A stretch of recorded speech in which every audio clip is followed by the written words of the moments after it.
Hello, greetings. This is Chris Hallbaum with the NLP and Coaching Institute of California. And this is Tim Hallbaum along with her. Sorry that we're a little bit late. Right as we were getting ready to get started, the power in our entire building went out. And so, as you can imagine, it's pretty stressful when you're getting ready to start a webinar like this with a bunch of people on it, and the power goes out. So, we're about 8 minutes late.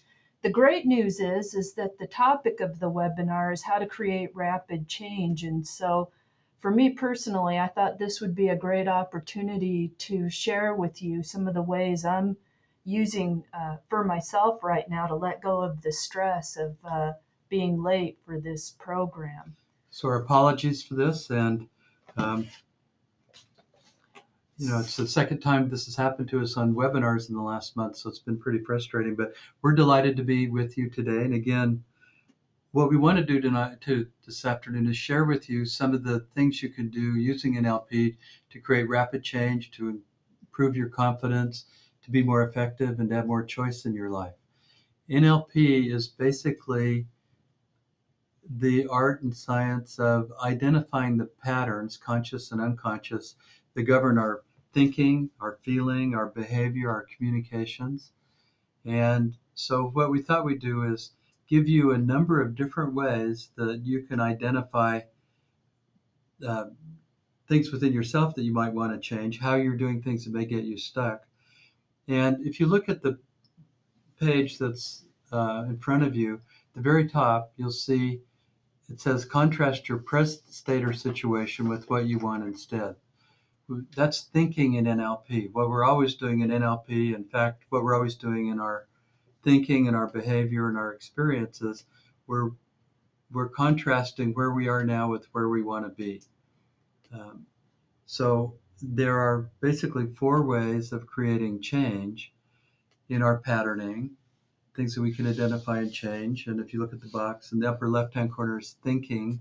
This has to do with our internal sentences, our internal dialogue, our internal images that come from our thinking process. So our thinking. And the second box is our feelings. That's our internal states. It's a state of how we are. That could be a state of fear. It could be a state of fun. It could be a state of curiosity. It could be a state of excitement. It's any kind of state that you're in, and that's going to obviously influence your thinking and your behavior. Down below is your behavior, and that's what you're doing with your body. It's your movement. It's your breathing. It's what you're actually doing. That's observable actually to other people as well as yourself.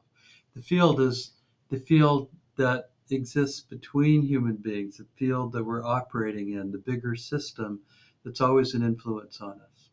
So those are four areas that we can create rapid change in. We thought we'd start with thinking. And so, if you noticed at the top of the box, it says to contrast your present state or situation with what you want instead. So, as we're going through these four boxes, we would like to ask you to take a situation in your life that you would like to work on or to improve.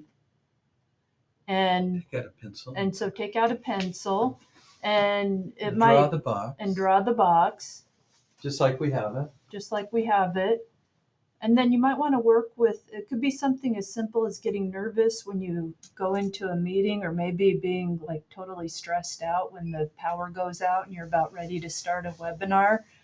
Or it could be a whole number of things. Maybe you're just feeling upset about something in your life right now and you want to work on that.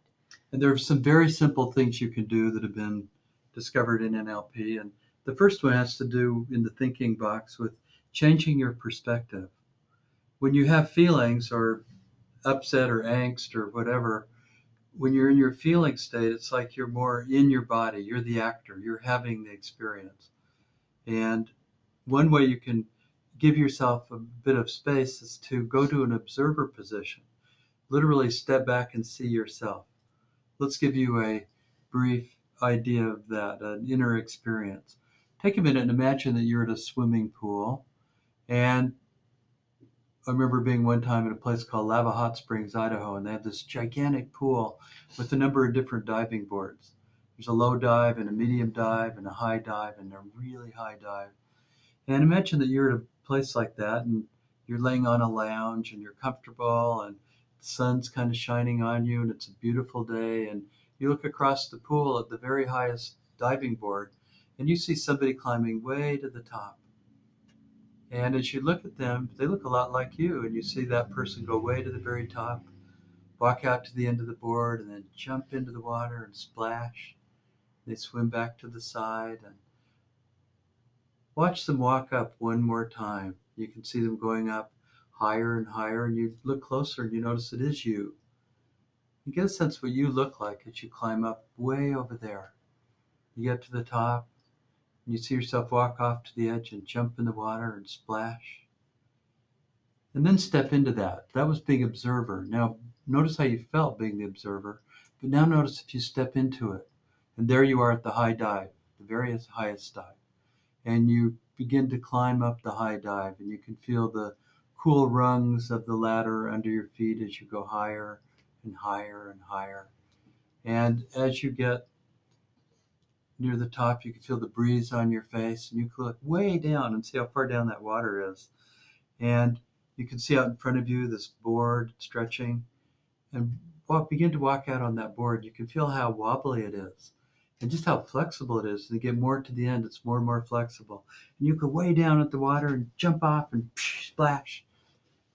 And notice the difference between those two experiences.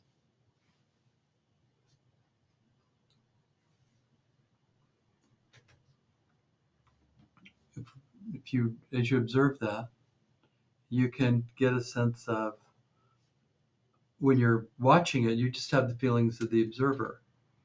And when you're in it, you have all the feelings of the participant. Being the observer was probably a lot more exhilarating than being in that observer role.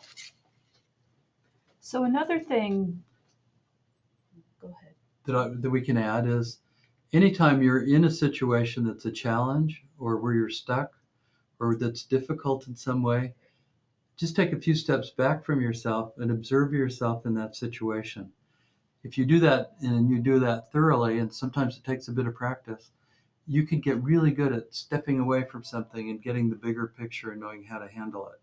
And it's often the first step towards making a big change. It's like pulling out of something. Of course, in our language, we have an idiom for that, and you've probably said this or heard it, but you're stuck in some way and somebody's saying, hey, let's take a step back and take a different look at this. And changing your perspective makes a huge difference in your experience.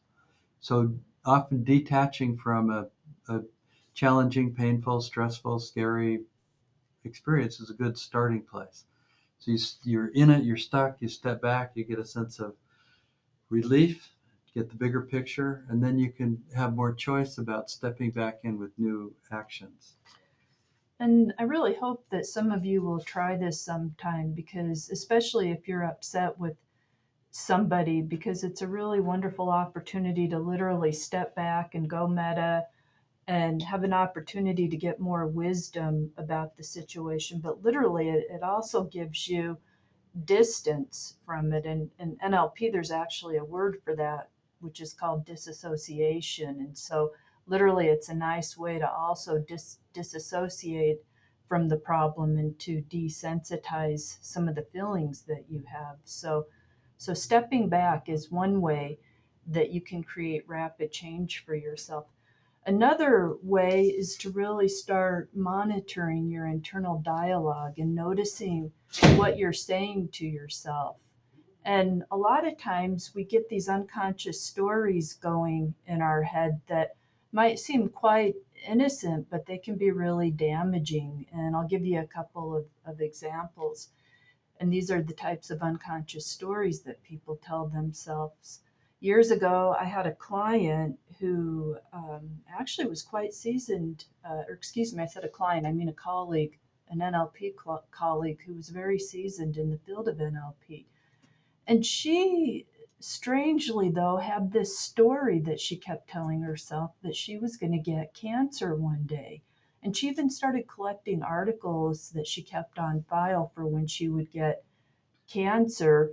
And then guess what? The story that she kept telling herself through her internal dialogue became true. She ended up getting fourth stage cancer, and sadly, she died because part of the story was that she would die of cancer. So it's kind of like she created a script, and then when that dreaded thing actually did occur, she didn't do much to try to heal herself. It was like she lived out the script that she was already afraid of. And so sometimes you can create these stories for yourself and step into them and lead them. I had a client one time who had been that I was coaching who did some beautiful work with herself and lost a lot of the weight that she had wanted to lose. She basically had lost about 20 pounds and she had a couple of things that she kept saying. One thing she kept saying to me was when I talked to her about her health and her goals and her hopes was she said, "Boy, I'm so glad I'm not fat anymore." And I suddenly listened to how she was talking to herself and try that on. Just say, "I'm glad I'm not fat anymore." Say it to yourself. And notice if you do say that, what image do you get of yourself? You're still going to see yourself as someone who's overweight. So I suggested to her just to switch that around and say, "I'm so glad that I'm slender now." And notice what difference that puts in your head. Your internal dialogue or the words you say to yourself will actually prompt internal images. Often we'll have self-images that are not accurate because of the language we're using that's habitual or outdated or just not even true. She also used to say things like, I'm just a big girl, meaning I'm a big, mature person. But when she said I'm a big girl, again, she got the vision of herself being overweight. So, being cognizant, having awareness of the stories that you're telling yourself are really important. We also had another friend who he went through a divorce, and his 16-year-old daughter wouldn't speak to him, and he was really upset about that. And he realized that somewhere in his mind, he kept telling himself the story that my daughter won't speak to me. And he became really aware that he had been telling himself that story. So he made a conscious choice to change the story that he was telling himself about his daughter to that he had a loving relationship with her and that it would all work out just fine. And guess what? It did.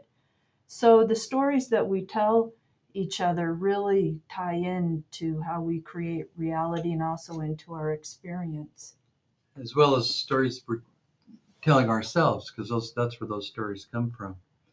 Um, so a whole area of change in NLP, it has to do with your thinking.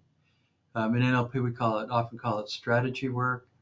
It's how you picture things in your mind. Take a minute and do this. Think of something that you really would enjoy eating right now, something you like. Piece of food, if you could have it now, it tastes really good. And I always get Belgian chocolate when I think of that, or almost always. But imagine something you'd enjoy like that, a nice big piece of Belgian chocolate. And notice where you see it in your mind's eye. Actually point to it. Is it on the left, the right? Is it close? Is it far? And notice how it looks. And now think of something you don't like that you wouldn't eat if it was here. You kind of think it's yucky. And picture that. Last time I did this, somebody said they didn't like cauliflower. I like cauliflower, but they couldn't stand it. So point to something like that you don't like or you wouldn't enjoy. And notice how in your mind's eye, it's probably in a very different location. And contrast back and forth between the thing you like and the one you don't. Which one's closer? Which one's bigger? Which one's brighter?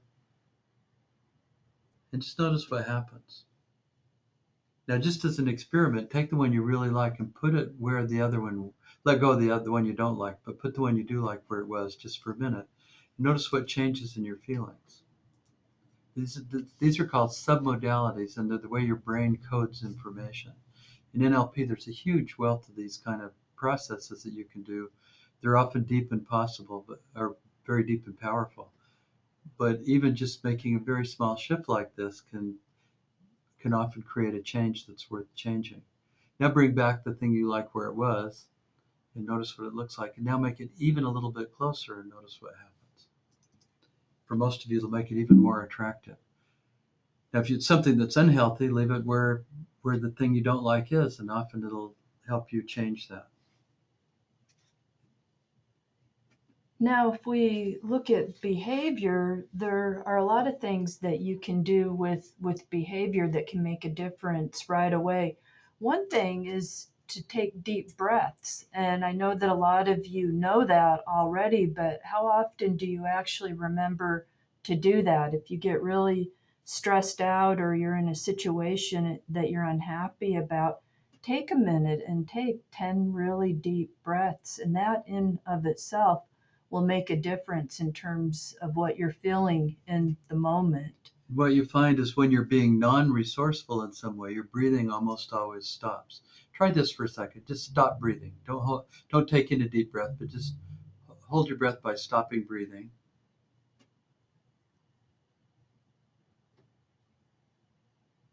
And notice when you do that, what happens inside of you. For most of us, we'll start feeling a little uptight or anxious. So now take a big breath and put your hand on your belly and just take in a big breath and let it go slowly.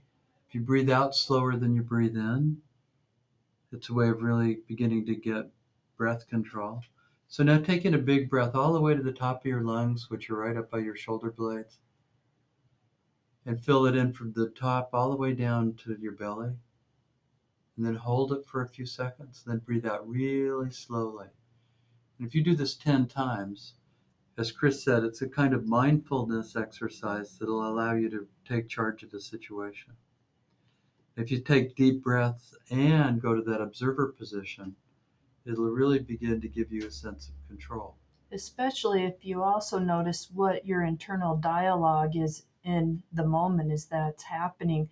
A couple days ago, I was cooking and I burned my hand really bad. And it was really, really painful for about 20 minutes. So, of course, I kicked in and started doing a lot of the rapid change techniques that we know in NLP. One thing that was interesting, though, was I noticed that I was telling myself that, oh boy, this is a really bad burn. This for sure is going to be a second-degree burn. And so I changed the story that I was telling myself to this this little disappearing mark on my hand is going to get better soon. And so I started telling myself that story, and I took deep breaths and went meta to my burning myself.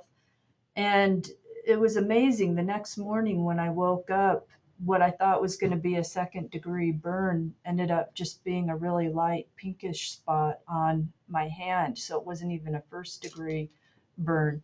So it's really powerful when you start combining all of these things, your thinking and your feelings and your behavior, and monitoring what you say to yourself and taking control of your state of mind, and even doing things like the deep breathing.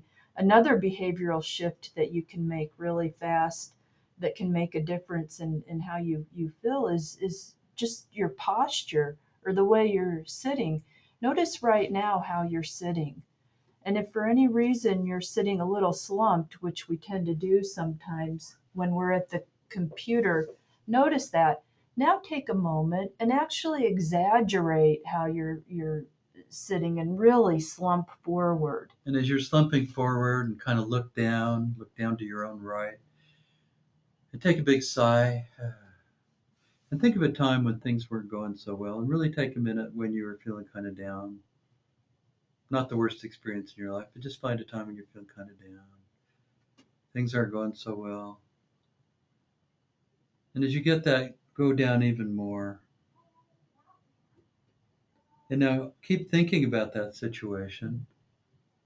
And then allow yourself now to pull back and Look up look up, pull your shoulders back and actually reach your hands up in the air. like a gospel singer.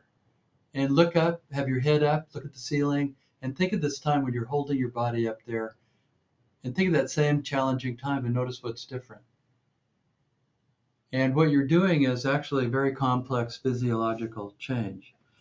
It's interrupting the pattern, but it does far more than that. If you hold the content of the problem as you move your physiology from one thing to another, then you can often create a very powerful and rapid change. Like we call it postural re-anchoring. And it might sound too simple to be true, but really try it sometime if you're feeling stressed out about something. I remember a couple of years ago, I had taught my 10-year-old nephew this simple technique of just putting your hands up in the air and your shoulders back and looking up when you're upset about something. And it was really funny because I saw him about 4 years later when he was 14, and he said, Aunt Chris, you know what the greatest thing you ever taught me was? And I said, No, Warren, what? And he suddenly put his hands up in the air and he looked up and he said, This. And I thought that was really funny, but apparently he had really used that a lot to help him out when he got upset about certain situations. So try that out sometime, even if it seems silly. And again, try it with the breathing and also the shifts in your state of mind and the internal story that you might be telling yourself about whatever the situation may be. And you'll begin to notice rapid shifts quite quickly. And observe people's posture when they're being at their most effective best versus not. Right now, if you imagine you were just hold yourself up, and sometimes metaphors help, but imagine you were in charge of everything. Imagine you're with a group of people and look around in your mind's eye and think, these are my people. And notice how you change your physiology and how that puts you in charge. And the interesting thing is with mirror neurons, and as we know about mirror neurons, as many of you know about mirror neurons, these are actually neurons in your brain that seem to connect up with other people that mirror their behavior. So if you see somebody eating something with a lot of enjoyment, your mouth will salivate and you'll get hungry for it. So when you're with somebody else, you are both reflecting back and forth states of mind to each other that are going to influence each other, often in very profound ways. And so, what are you giving people to respond to with your own body? If you go in looking droopy or upset or tense, then that's the communication other people are getting. That's what you're going to be putting into the system. And we'll talk about the field in a minute, but it's your contribution to the system that's going to have a powerful input into it. Um, take a little while and really observe when people are effective versus ineffective and how they're holding their body. If you model really effective people by copying their body posture, often that'll help you get in a good state too, even if you start off in not such a great state. Also notice what it's like for you when you're in your habitual postures. Some people will find, and you've probably seen things like when people are in a worry state, uh, they'll be more bent over, they're going to have their hand on their mouth, they're hunched over. And if you take that worry and keep the thoughts of it and move into that physiology where your hands are up, looking up, you find that that's very often a very powerful thing you can do. If you go on our website, nlpca.com, under our articles section, you'll find an article called Choice Builders. And it's all about how you can use your physiology to create very powerful change. And it's very rapid. It's some of the quickest change processes you can do that are lasting and make a big difference. Many of the mindfulness kind of processes that you learn, the practices to be in the present moment and be aware of and in your body, have to do with these behavior shifts that you can make. Now, another thing that you can do that is in the feeling category is something that we call circle of excellence. And And this is really one of the very simplest of all the NLP processes. There's basically hundreds of things you can do, and some are very deep and powerful. But this is one we can teach you on the phone. this is a really great process to use in a lot of different contexts, whether you're want to be in a really super good mood for a meeting that you're going to be going to, or maybe a long drive you're taking, or again, if there's something that's bothering you, this is a great exercise you can do to get yourself in a really good mood. And so, again, it's called Circle of Excellence, and some of you that are NLP trained may already be familiar with this technique. For those of you that aren't, what we'll do is we'll ask you to take a moment and to stand. And it's important to actually literally stand up. And what we're going to do is create an anchor on the floor. We call it a space anchor. An anchor is an association between an internal state and something in the world. We all have hundreds and hundreds and thousands of anchors. Um, it's one of the ways that we make sense of our world and create habit patterns. I know you've all had the experience of driving in your car somewhere, the car radio's on, and some old song comes on and it flips you right back into an earlier time when you had that experience. Or an anchor can be, we have lots of anchors like that. Something in the world triggers an internal state of mind. Well, in NLP, we've discovered that we can set anchors intentionally and on purpose. One way is this very simple process that Chris brought up called circles of excellence. So stand up and have a little space in front of you. So you can take a little step forward. It only needs to be a foot or less. But look down and imagine that down below would be a circle of excellence, what you might think of as your state of excellence. And states of excellence include a lot of very powerful personal states that are useful. Think of all the great states to be in. So, some of the really wonderful states that you could be in would be being really in the present moment. One of those times when you're fully there, you're fully in the moment. That's when you have all your peak experiences. Or another time when you're feeling really charismatic and feeling really sparkly And inspirational and engaging. and positive and confident. Or you might be in a state of curiosity. Curiosity is one of those remarkable states where you make discoveries and find new things and you're open minded. And so what you want to do now is take one of those times, one of those peak experiences where you really felt like you were in the zone. And as you do, look down and see what you might think of as your state of excellence. And if I were to ask you what color is it, what would you say? And so often I tell this story because the first time I ever demonstrated this in a workshop, I was going to teach this technique in an introductory 2-day program, and a gentleman came up and he wanted to be the demonstration person. So I said, look down and see a circle that would represent your circle of excellence. And he looked down and he said, I don't make mental pictures. I thought, oh no, what am I going to do? And I said, well, if you could see it, what would you see? And he said, well, if I could see it, I'd see this beautiful blue turquoise shimmering circle, like you see the waves in the swimming pool and the water shining through it, and around it would be a gold ring with colors emanating. And I said, good, use that. So you don't. He made mental pictures, just wasn't that conscious of them. We all do. So look down, imagine you could see it. What color is it? What would it look like? You could have an elaborate one like he did, or some people just might have a green circle or a red circle or something. But it would be your circle of excellence. And what we're going to do in a moment is pair that circle with an internal state. That is one that you want to have more access to. You can think of an all-purpose time.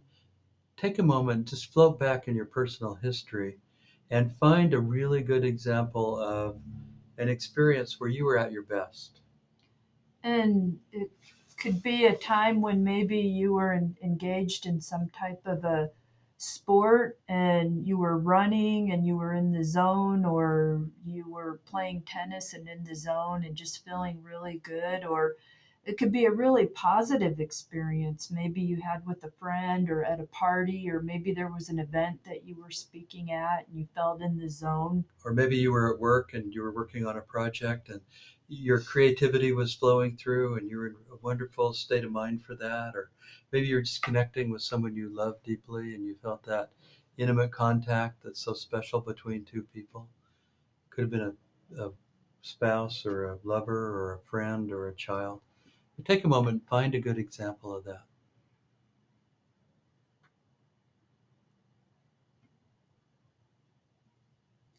And just make sure you've got a really good one.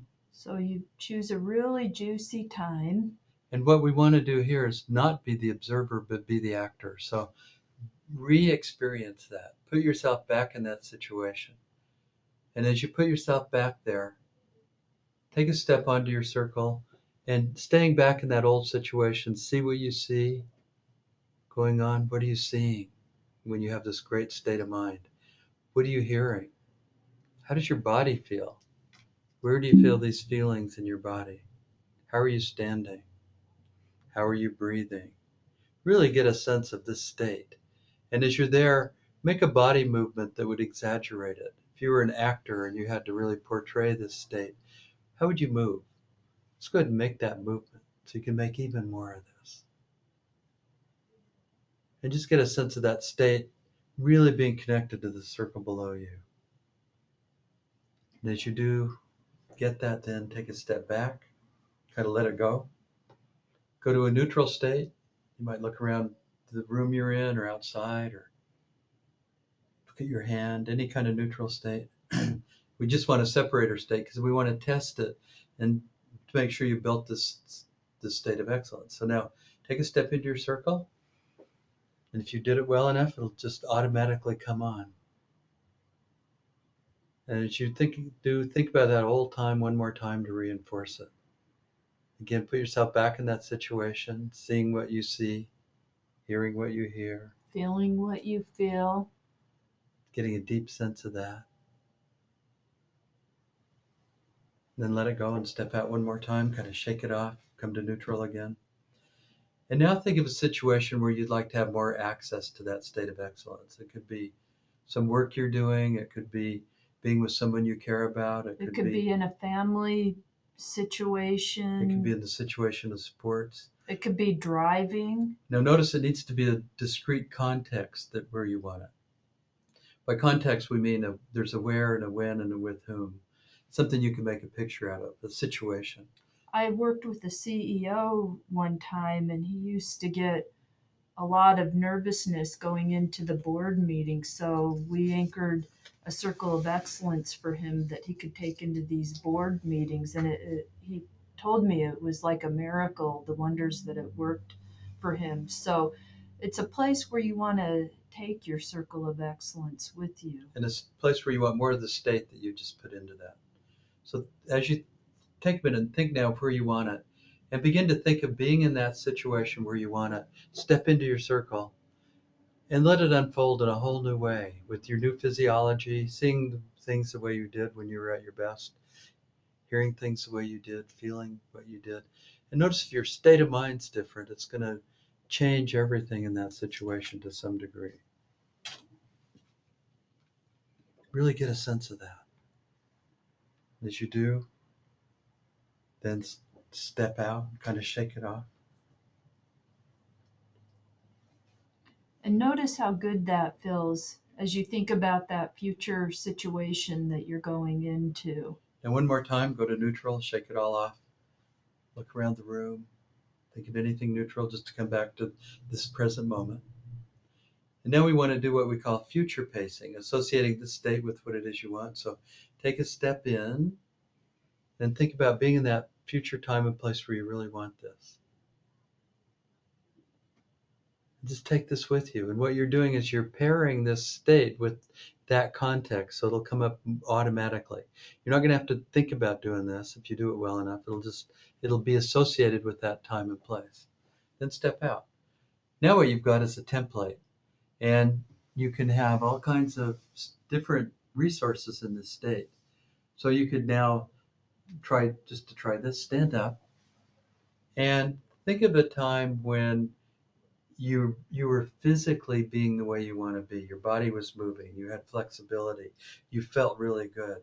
Your posture was supporting you. You saw clearly.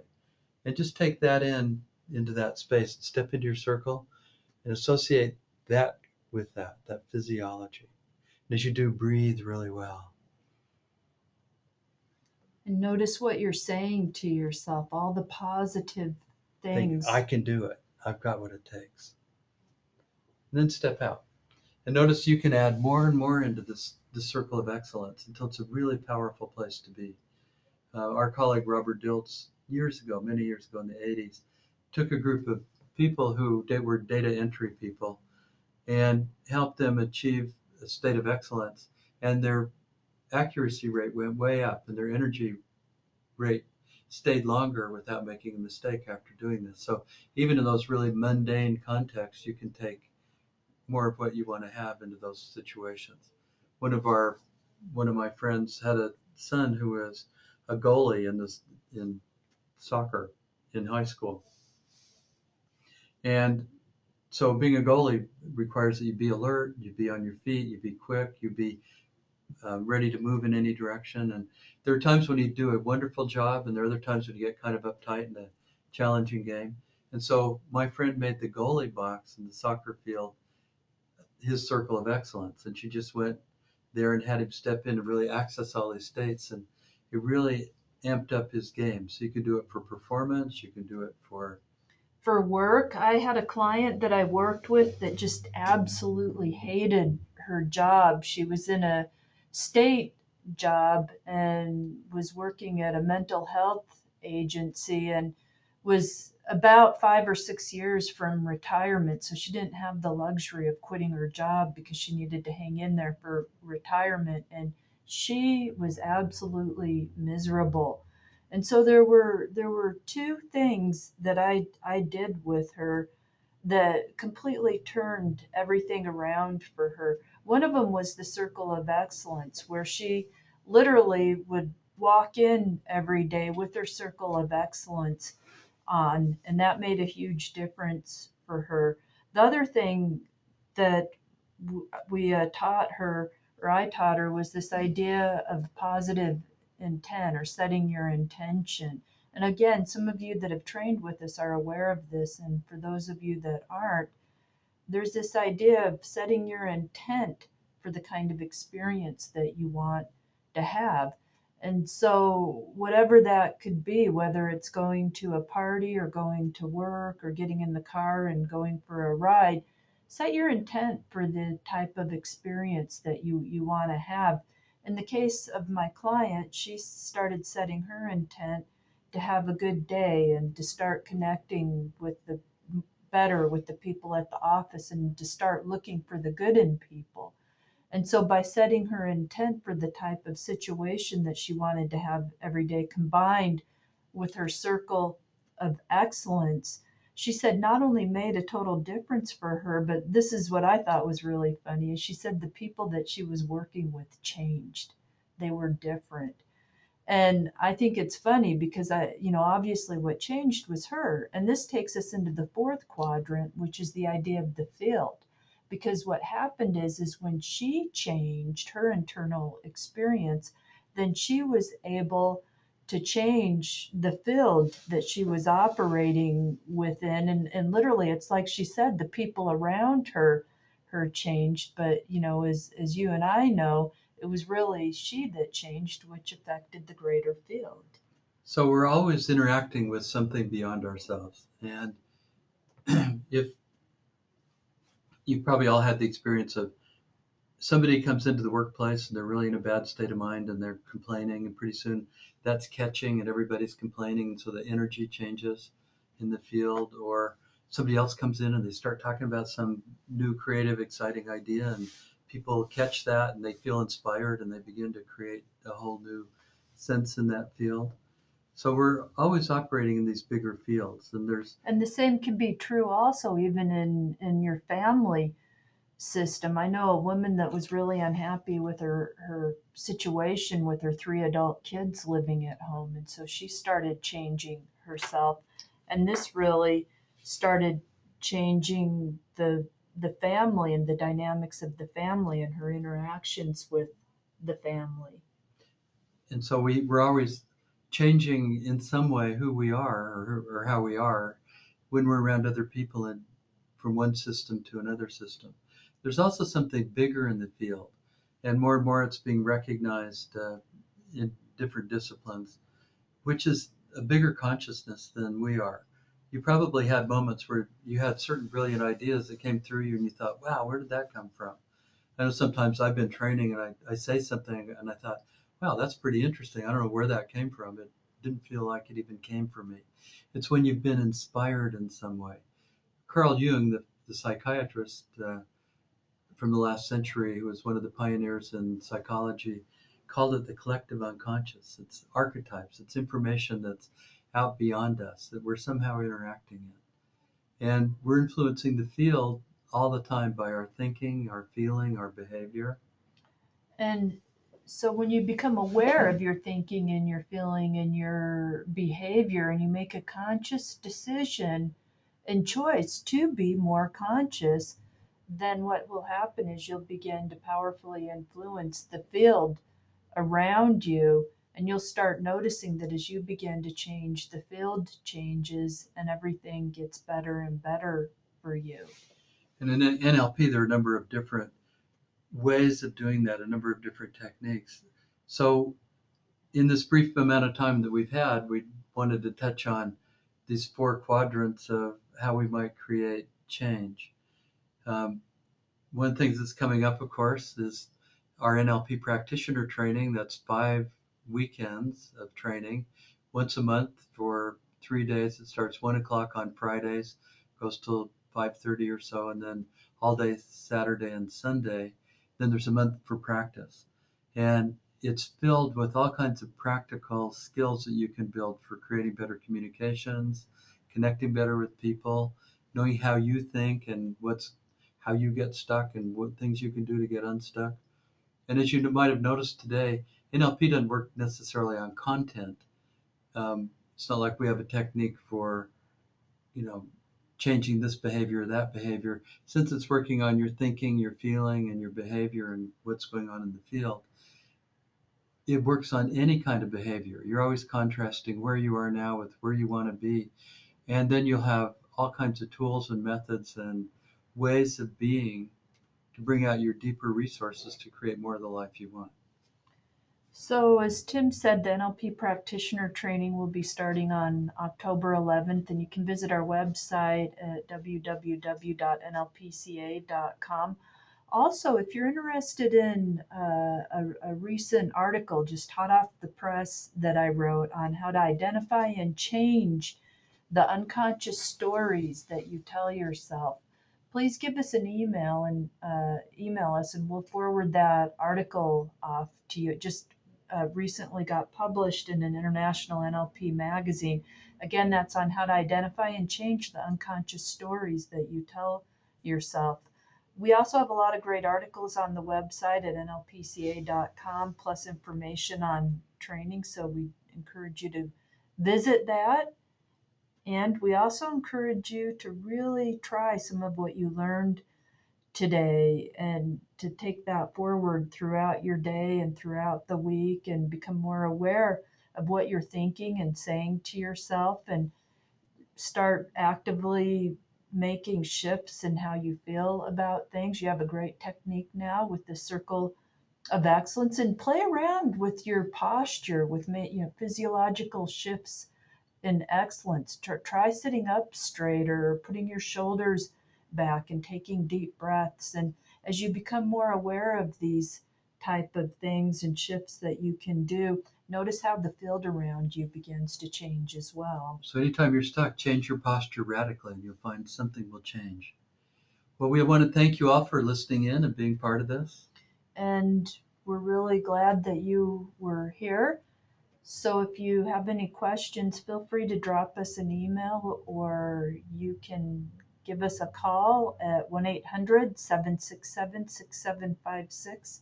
Again, 1-800-767-6756. And thank you for being here. We hope to see you in person and hopefully at a future training. We wish you the best in everything that you do. Have a great day. Bye-bye. Bye-bye. Thank you for all your notes. We can see them popping up. It's fun to see. Thank you, Savarna and Ananda, And Dee Dee, Don. and Don Martin. And lots and lots and lots of others now. Thank you all very much for being here.